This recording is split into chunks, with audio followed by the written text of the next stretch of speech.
अस्सलामुअलैकुम दोस्तों, मैं हूं आपका भाई मोहम्मद नदीम और आप देख रहे हो हमारा यूट्यूब चैनल कामा मुंडा। दोस्तों मेरे चाचू दे मकान पै रहे ने ते इंशाल्लाह मैं तुहानू जाता सारा माहौल उत्थों दा दिखाना। ते अगर मेरी वीडियो अच्छी लगे तो मेरी वीडियो लाइक कीजिए, मेरे यूट्यूब चैनल कामे मुंडे को सब्सक्राइब कीजिए और घंटी को निशान को दबाना ना भूलें। आओ वीडियो स्टार्ट करते हैं दोस्तों। ये देखें दोस्तों, मैं पहुंच आया हूं, ये बच्चे खेल रहे हैं। ये दोस्तों ये देखें, ये दोस्तों 3 मकान है और है एक बैकट और बाथरूम है। दोस्तों ये देखें, पक्की के ऊपर है बिल्कुल। ये देखें दोस्तों, ये बाथरूम है और ये बैकट है। दोस्तों ये मेरा चाचू है और दूसरा मेरे चाचू दोस्तों ये वाला है, इसके मकान बन रहे हैं।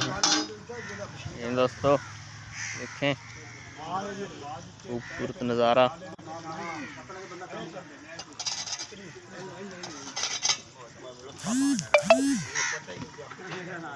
अगर वीडियो अच्छी लगी हो तो अगर शेयर ज़रूर कीजिए।